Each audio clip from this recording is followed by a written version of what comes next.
Hello and welcome to the cryptocurrency news channel. Well, I was gonna go to some Chinese restaurant to get some food, but this just came in, so I had to make this video. Look at this, guys. Binance.us will finally list VET. Booyah! We have a US on-ramp, people. This is what people have been waiting for. I expect the pump to go on a little bit longer now, but this actually, there might have been some insider information in the last few days, and this might have been the reason for some of the pump, but I expect VET to go back into the top 30. Maybe it can even get above Dogecoin.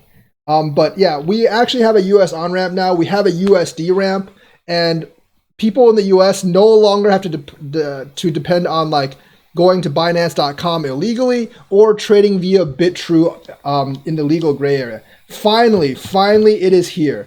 Binance.us. When Neo happened, I knew this was going to happen sooner or later because all the issues that you would have for VET you had with Neo, and since Neo got listed, there is actually zero reason why Binance VET would not get listed.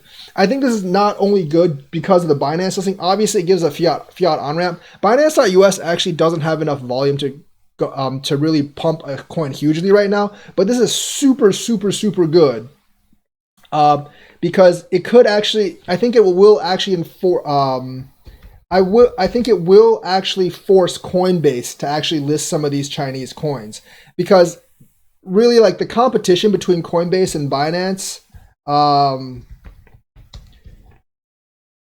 so the competition between Coinbase and Binance is really, Coinbase Pro and Binance is going to be really huge, and Coinbase is definitely going to lose out some customers if they don't actually list these coins, because these coins like VET, especially since China's broken the dam of blockchain dam now, especially a lot of these coins like VET, Neo, which they've already listed, Ontology, and all these other coins, they're going to draw a lot of massive volume. They're going to draw a lot of massive volume, right?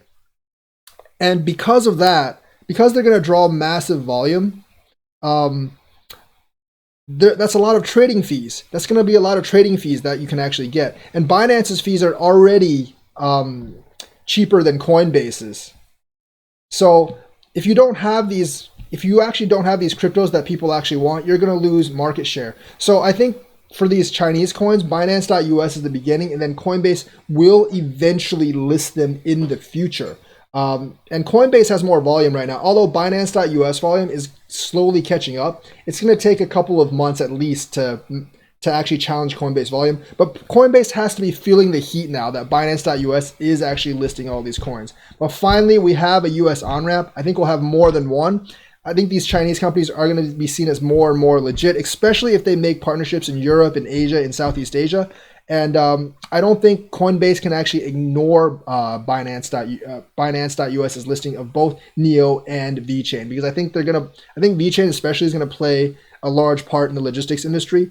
And this is definitely really good for Vechain. This is what we've been waiting for ever since June, when they announced that Vechain was going to be kicked off of Binance.com. Now it's on Binance.us. And we're good to go. We finally have a place to trade Vechain that's legit in the United States. So that is the news for today. Just had to bring this to you before I went out to eat. Thank you and have a nice day, everyone.